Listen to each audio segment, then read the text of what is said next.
संसद के दोनों सदनों में आज लगातार दूसरे दिन मणिपुर हिंसा और अन्य मुद्दों को लेकर हंगामा, दिन भर के लिए कार्यवाही करनी पड़ी स्थगित।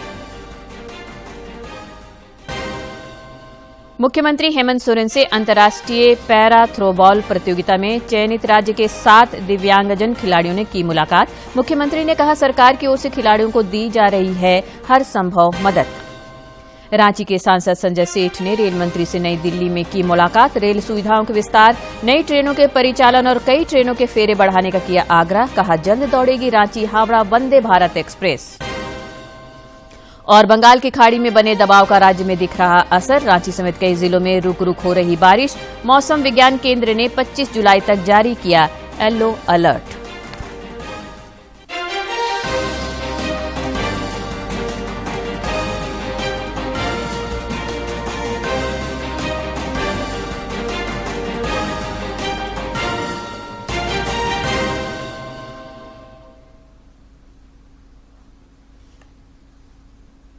नमस्कार, खबरें झारखंड में आपका स्वागत है। मैं हूं रोज उरांव और अब समाचार विस्तार से। संसद के दोनों सदनों की कार्यवाही आज लगातार दूसरे दिन मणिपुर हिंसा और अन्य मुद्दों पर हंगामे के कारण दिन भर के लिए स्थगित कर दी गई। आज सुबह सदन की कार्यवाही नारेबाजी और शोर शराबे के कारण बाधित हुई। रक्षा मंत्री राजनाथ सिंह ने आरोप लगाया कि विपक्ष इस मुद्दे पर गंभीर नहीं है और चर्चा नहीं करना चाहता। विपक्षी दलों ने इस मुद्दे पर हंगामा शुरू कर दिया। स्पीकर ने उनसे शांत रहने की अपील की, लेकिन नारेबाजी होती रही। स्पीकर ने सरकार की ओर से राजनाथ सिंह को बयान देने के लिए कहा। रक्षा मंत्री राजनाथ सिंह ने कहा कि सरकार चाहती है कि इस गंभीर मसले पर चर्चा हो, लेकिन विपक्ष की नीयत ठीक नहीं है।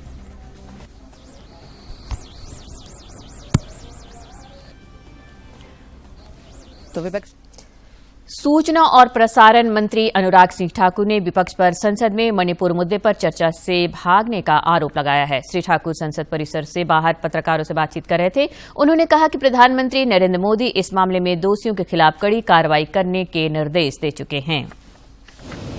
तो विपक्ष कोई ना कोई बहाना बनाता है कि चर्चा ना हो, सदन ना चले। कुछ लोग सदन के सदस्य नहीं रहे तो उनकी मंशा तो यह है कि सदन उसके बाद चले ही ना, और वो तब भी नहीं चलता जब सरकार चर्चा करने के लिए तैयार हो। आखिरकार विपक्ष चर्चा से क्यों भाग रहा है? क्या उनके अपने नेता अब सदन का सदस्य नहीं रहे इसलिए भाग रहे हैं? यह चर्चा में भाग लेते हुए उनकी अपनी सरकारों की पोल खुलती तब भाग रहे हैं? दुख का विषय है कि देश की जनता जब एक उम्मीद के साथ संसद सत्र की ओर देखती है और ये विपक्षी दल मुद्दों को नहीं उठाने देते, चर्चा में भाग नहीं लेते, तो अपने आप में इनकी भूमिका पर प्रश्न चिन्ह खड़ा होता है। माननीय प्रधानमंत्री जी ने पहले दिन ही कहा कि मणिपुर में जो घटा वो दुर्भाग्यपूर्ण है, कोई भी हो उसके खिलाफ कड़ी कार्रवाई हो, और जो बाकी राज्यों में भी ऐसी घटनाएं होती हैं, वो महिलाओं के प्रति अत्याचार, दुष्कर्म की घटनाएं सबको शर्मसार करती हैं। 140 करोड़ देशवासियों को ऐसी घटनाओं पर रोक लगनी चाहिए, सरकारों को उचित कार्रवाई करनी चाहिए। और हम लोग संवेदनशील भी हैं, जिम्मेदार भी हैं और चर्चा में भाग भी लेना चाहते हैं, लेकिन विपक्ष जिम्मेदारी से भी भाग रहा है और चर्चा से। प्रधानमंत्री नरेंद्र मोदी ने नई दिल्ली में श्रीलंका के राष्ट्रपति रानिल विक्रमसिंघे के साथ विभिन्न द्विपक्षीय मुद्दों पर बातचीत की। बैठक के बाद संयुक्त संवाददाता सम्मेलन को संबोधित करते हुए प्रधानमंत्री नरेंद्र मोदी ने कहा कि पिछला 1 वर्ष श्रीलंका के लोगों के लिए चुनौतियों से भरा रहा है और इस संकट के दौरान भारत ने घनिष्ठ मित्र के नाते श्रीलंका के लोगों की हर संभव सहायता की है। परमिट भी सौंपा गया। प्रधानमंत्री ने श्रीलंकाई राष्ट्रपति के साथ द्विपक्षीय और प्रतिनिधि मंडल स्तर की वार्ता के बाद संयुक्त वक्तव्य के दौरान श्रीलंका के साथ संबंधों की मजबूती पर जोर दिया और कहा कि संकट के वक्त भारत एक अच्छे पड़ोसी की तरह साथ रहा है। उन्होंने कहा कि सागर विजन के तहत श्रीलंका का स्थान अहम है।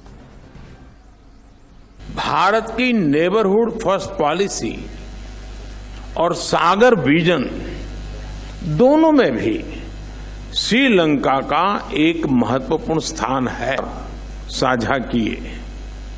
हमारा मानना है कि भारत और श्रीलंका के सुरक्षा हित और विकास एक दूसरे से जुड़े रहे हैं और इसलिए यह आवश्यक है कि हम एक दूसरे की सुरक्षा और संवेदनाओं को ध्यान में रखते हुए साथ मिलकर काम। उच्चतम न्यायालय ने आपराधिक मानहानि के मामले में अपनी सजा को अंतरिम रूप से निलंबित किए जाने के कांग्रेस नेता राहुल गांधी के अनुरोध पर विचार करने से इनकार कर दिया है। शीर्ष न्यायालय आज कांग्रेस नेता की उस याचिका पर सुनवाई कर रहा था जिसमें 2019 में कर्नाटक में एक चुनावी रैली के दौरान राहुल गांधी द्वारा मोदी उपनाम पर टिप्पणी से संबंधित मामले में उनकी सजा पर रोक लगाने की मांग की गई थी। उच्चतम न्यायालय ने इस संबंध में शिकायतकर्ता पूर्णेश मोदी और गुजरात राज्य को नोटिस जारी किया है। इस मामले की अगली सुनवाई 4 अगस्त को होगी। प्रधानमंत्री नरेंद्र मोदी कल 7वें रोजगार मेले में 70,000 से अधिक युवाओं को नियुक्ति पत्र सौंपेंगे। देश भर के साथ ही रांची में भी इसको लेकर कार्यक्रम का आयोजन किया गया है। रांची के सीसीएल सभागार में आयोजित कार्यक्रम में केंद्रीय शिक्षा राज्य मंत्री अन्नपूर्णा देवी मौजूद रहेंगी। मुख्यमंत्री हेमंत सोरेन ने आज राज्य में वर्तमान विधि व्यवस्था एवं अपराध नियंत्रण की स्थिति को लेकर राज्य के वरीय पुलिस अधिकारियों को तलब किया। इस दौरान मुख्यमंत्री ने वरीय पुलिस अधिकारियों को अपराध नियंत्रण को लेकर कड़े निर्देश दिए। बैठक में मुख्यमंत्री ने पुलिस अधिकारियों से कहा कि राज्य में विधि व्यवस्था का संधारण हमारी सरकार की सर्वोच्च प्राथमिकता है। अपराध नियंत्रण में किसी भी प्रकार की कोताही नहीं बरती जानी चाहिए। कोताही किसी भी हाल में बर्दाश्त नहीं की जाएगी। मौके पर राज्य के DGP Ajay Kumar Singh, ADG operation Sanjay Anand Rao Latkar, IG operation Amol Venukant Homkar, SP ATS Surendra Jha सहित अन्य वरीय पुलिस पदाधिकारी मौजूद थे। प्राथमिक कृषि ऋण समितियां आज से देश भर में सार्वजनिक सेवा केंद्रों से दी जा रही सेवाएं प्रदान करेंगी। यह जानकारी केंद्रीय सहकारिता मंत्री अमित शाह ने नई दिल्ली के विज्ञान भवन में इन सेवाओं का औपचारिक उद्घाटन करते हुए दी। 2,500 करोड़ रुपए दिए हैं। साथ ही आज पैक्स और सीएससी एक हो रहे हैं जिससे गांव में गरीबों को ज्यादा से ज्यादा सुविधाएं मिल सके। इससे गरीबों की सुविधाओं में तो बढ़ोतरी होगी ही होगी और ग्रामीण अर्थव्यवस्था को भी नई ऊर्जा और नई ताकत मिलेगी। 17,176 पैक्स कल 2 बजे तक सीएससी में अपना रजिस्ट्रेशन करा चुके हैं। लगभग 13-14 हजार ऑपरेटर, एक पैक्स 2 रखेंगे, एक तो उनके पास होता ही था, दूसरा एक रखेंगे, तो 13,000-14 हजार युवाओं को इससे रोजगारी भी मिलेगी। और ये युवा सिर्फ रोजगारी प्राप्त नहीं करेंगे, ग्रामीण अर्थव्यवस्था को भी मजबूत करेंगे और गांव की सुविधाओं को भी मजबूत करेंगे। अमित शाह ने कहा कि सरकार की योजना से 17,176 पैक्स सीएससी में अपना पंजीकरण करा लेंगे। इसके कार्यान्वयन इकाई को सबसे पहले मजबूत करना पड़ेगा। जब तक पैक्स मजबूत नहीं होते सहकारिता आंदोलन खड़ा ही नहीं हो। पैक्स को कंप्यूटराइज कर एक बार पैक्स में पारदर्शिता लाने का प्रयास हो, जवाबदेही सुनिश्चित करने का प्रयास हो, पैक्स का आधुनिकीकरण कर क्योंकि सरकार की सभी योजनाओं का डिजिटाइज करने का काम समाप्त हो गया है, उसको पैक्स के साथ जोड़ दिया जाए। और मुझे आनंद है कि सहकारिता मंत्रालय बनने के 20 ही दिन में मोदी जी ने 2500 करोड़ रुपया सहकारिता मंत्रालय को पैक्स को कंप्यूटराइज करने का दिया और 65,000 पैक्स कंप्यूटर। मुख्यमंत्री हेमंत सोरेन से अंतर्राष्ट्रीय पैरा थ्रोबॉल प्रतियोगिता में चयनित राज्य के 7 खिलाड़ियों ने मुलाकात की। मलेशिया में आयोजित होने वाले अंतर्राष्ट्रीय पैरा थ्रोबॉल प्रतियोगिता में ये 7 दिव्यांगजन खिलाड़ी शामिल होंगे। मुख्यमंत्री ने खिलाड़ियों को बधाई और शुभकामनाएं देते हुए कहा कि उन्हें विश्वास है कि प्रतियोगिता में खिलाड़ी अपना उत्कृष्ट प्रदर्शन देकर राज्य का नाम रोशन करेंगे। उन्होंने कहा कि हमारी सरकार ने यहां के खिलाड़ियों के विकास के लिए एक बेहतर खेल नीति बनाई है। इस नई खेल नीति का मुख्य उद्देश्य खिलाड़ियों को अधिक से अधिक मदद पहुंचाकर उन्हें अंतर्राष्ट्रीय फलक पर पहचान दिलाना है।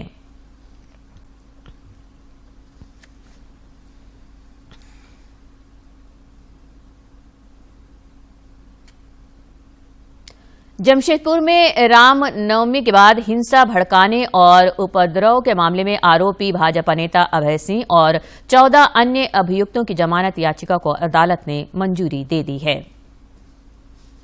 अभय सिंह, भाजपा नेता अभय सिंह एवं अन्य 14 अभियुक्तों की जमानत याचिका पर माननीय न्यायमूर्ति सुजीत नारायण प्रसाद एवं माननीय न्यायमूर्ति सुभाष चंद्र की खंडपीठ ने फैसला सुना दिया है। इस पर पूर्व में 12 जुलाई को सभी पक्षों को सुनने के उपरांत फैसला सुरक्षित रख लिया गया था और सभी अभियुक्तों को जमानत की सुविधा प्रदान की है। अब उनके जेल से बाहर आने का रास्ता साफ है।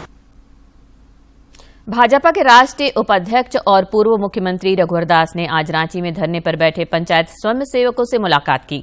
इस दौरान श्री दास ने उनकी मांगों को जायज बताया। साथ ही उन्होंने कहा कि 2024 में भाजपा की सरकार बनने पर स्वयंसेवकों की मांगों को प्रमुखता से लिया जाएगा। गौरतलब है कि पिछले 14 दिनों से लगभग 9,000 पंचायत स्वयंसेवक अपनी 5 सूत्री मांगों को लेकर धरने पर है। झारखंड हाई कोर्ट में आज राज्य सरकार ने बताया कि 162 भू माफियाओं के खिलाफ 100 केस दर्ज किए गए हैं। भू माफियाओं द्वारा सुप्रीम कोर्ट के पूर्व जस्टिस स्वर्गीय MY इकबाल की जमीन पर बने बाउंड्री को तोड़े जाने के मामले में आज हाई कोर्ट में सुनवाई हुई। हाई कोर्ट ने इस मामले में स्वतः संज्ञान लिया था। रांची के सांसद संजय सेठ ने नई दिल्ली में रेल मंत्री अश्विनी वैष्णव से मुलाकात की। इस मुलाकात के दौरान सांसद ने रेल मंत्री से रेल सुविधाओं के विस्तार, नई ट्रेनों के परिचालन और कई ट्रेनों के फेरे बढ़ाने का आग्रह किया। मुलाकात के दौरान श्री सेठ ने केंद्रीय रेल मंत्री को रांची पटना वंदे भारत एक्सप्रेस के लिए धन्यवाद भी दिया। साथ ही रांची हावड़ा वंदे भारत एक्सप्रेस पर भी चर्चा की। इस दौरान रेल मंत्री ने बताया कि रांची और हावड़ा के बीच जल्द ही वंदे भारत एक्सप्रेस का परिचालन आरंभ कर दिया जाएगा। श्री सेठ ने रेल मंत्री से रांची और बनारस के बीच भी वंदे भारत एक्सप्रेस शुरू कराने का आग्रह किया। झारखंड चैम्बर ऑफ कॉमर्स की एयरपोर्ट सलाहकार समिति ने एयरपोर्ट अथॉरिटी को पत्र लिखकर कई विमानों का परिचालन फिर से शुरू करने और कई जगहों पर सीधी सेवा देने का आग्रह किया। पत्र में बताया गया है कि कोविड महामारी के बाद कई विमानों का परिचालन बंद हो जाने से व्यापारियों को कच्चा माल लाने और अन्य व्यापारिक गतिविधियों के लिए सीधी विमान सेवा नहीं मिल रही है। इससे उन्हें काफी नुकसान हो रहा है। झारखंड के पूर्व मुख्यमंत्री रघुवर दास ने आज रांची में पंच परगनिया क्षेत्र के जाने माने साहित्यकार राजा राम महतो के जीवन पर आधारित कुरमाली भाषा संस्कृति के साधक नामक पुस्तिका का विमोचन किया। इस अवसर पर क्षेत्र के कई साहित्यकार एवं कुरमाली भाषा संस्कृति के जानकार लोग उपस्थित थे।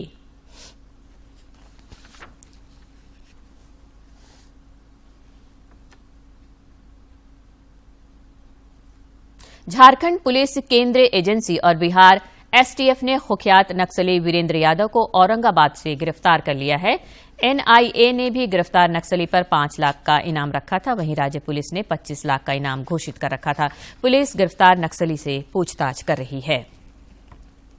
साहिबगंज के राजमहल थाना क्षेत्र में पुलिस को बड़ी सफलता मिली है। पुलिस ने हीरोइन के साथ एक तस्कर को गिरफ्तार किया है। पुलिस अधीक्षक अनुरंजन किस्पोटा ने बताया कि गिरफ्तार युवक के पास से 7 किलो 56 ग्राम हीरोइन जब्त किया गया है। उन्होंने बताया कि जब्त हीरोइन की कीमत 3.5 लाख रुपए के लगभग है।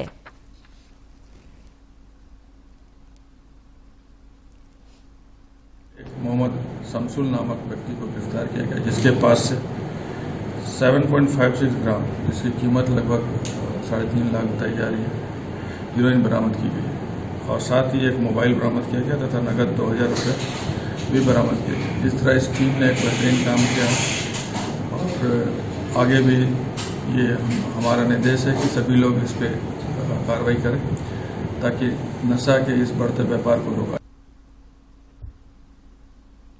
साहिबगंज जिले के जिरवा, बाड़ी और तीन पहाड़ थाना क्षेत्र की पुलिस ने चोरी के 51 मोबाइल के साथ 2 युवकों को गिरफ्तार किया है।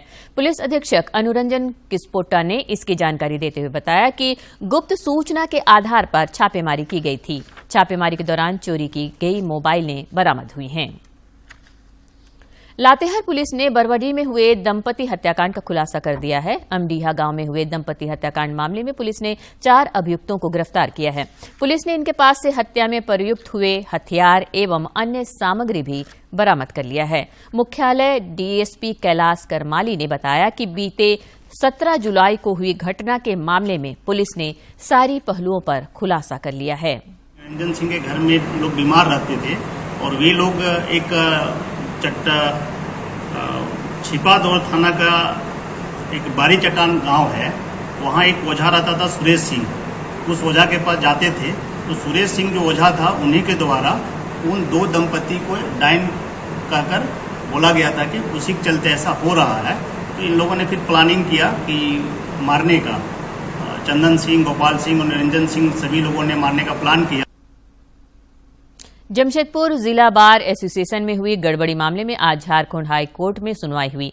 इस दौरान कोर्ट ने उस दस्तावेज को खोजने का आदेश दिया है जिसके आधार पर ऑडिट हुई थी। कोर्ट ने इसके लिए अनुसंधानकर्ता को निचली अदालत में सर्च एंड वारंट का आवेदन देने को कहा है। इससे पूर्व कोर्ट को बताया गया था कि 2016 से 2019 तक जिस दस्तावेज के आधार पर जमशेदपुर जिला बार एसोसिएशन का ऑडिट करवाया गया था उसका मूल दस्तावेज और रजिस्टर नहीं मिल रहा है। आज नामकुम के आईपीएच सभागार में राष्ट्रीय तंबाकू नियंत्रण प्रशिक्षण के दौरान कोडरमा जिले के जिला कार्यक्रम पदाधिकारी डॉक्टर शरद कुमार को सम्मानित किया गया। डॉक्टर शरद कुमार ने बताया कि 20 मार्च से 20 अप्रैल तक राष्ट्रीय स्तर पर ओरल स्क्रीनिंग अभियान चलाया गया था। इस अभियान के तहत कोडरमा जिले में सबसे अधिक 26,100 लोगों की ओरल स्क्रीनिंग की गई थी। और अब कुछ खबर राज्य के विभिन्न जिलों से।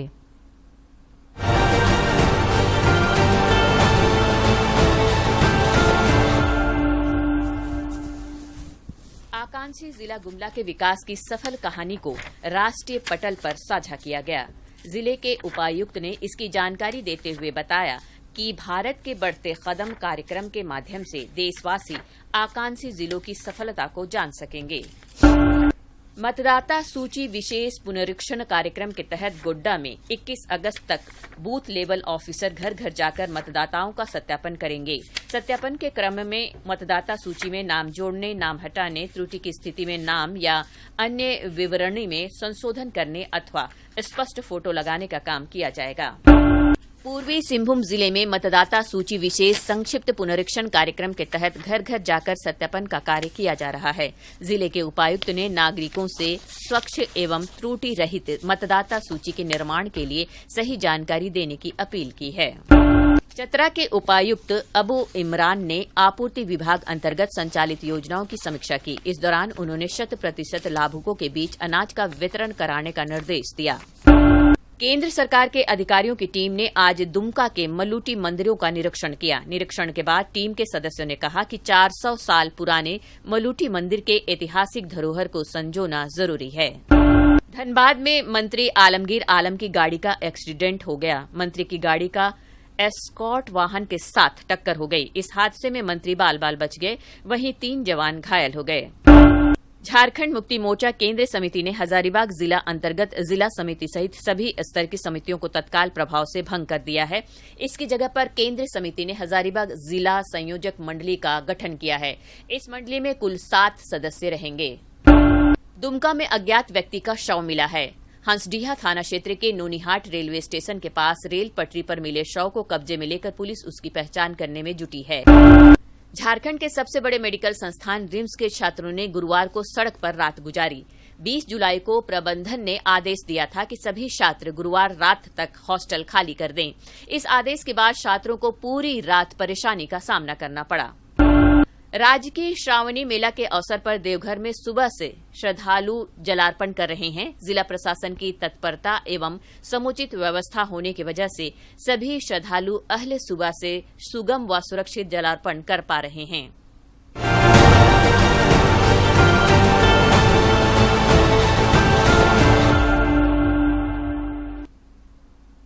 और अब जानकारी लेते हैं मौसम की।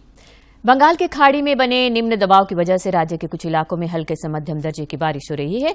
मौसम विज्ञान केंद्र रांची ने 26 जुलाई तक राज्य के कुछ हिस्सों में हल्के से मध्यम दर्जे की बारिश की संभावना जताई है। इस दौरान कहीं कहीं वज्रपात की संभावना को देखते हुए विभाग ने राज्य के उत्तर पूर्वी, उत्तर पश्चिमी, दक्षिणी और मध्य इलाकों के लिए येलो अलर्ट जारी किया है। और अब एक नजर डालते हैं प्रमुख शहरों के आज के तापमान पर। राजधानी रांची का अधिकतम तापमान 29.2 और न्यूनतम 23.2 डिग्री सेल्सियस रिकॉर्ड किया गया। जमशेदपुर का अधिकतम तापमान 32.6 और न्यूनतम 27.2 तथा डाल्टनगंज का अधिकतम तापमान 35 और न्यूनतम तापमान 27.6 डिग्री सेल्सियस रिकॉर्ड किया गया। पर्यावरणविद कौशल किशोर जायसवाल ने पर्यावरण की रक्षा के लिए गंगा सागर में चंदन का पौधा लगाकर उन्हें रक्षा सूत्र बांधा। कार्यक्रम में देश के कई राज्यों से आए तीर्थ यात्रियों को भी चंदन और कपूर के पौधे का वितरण किया गया। इस अवसर पर श्री किशोर ने वृक्षारोपण की जरूरत पर प्रकाश डाला।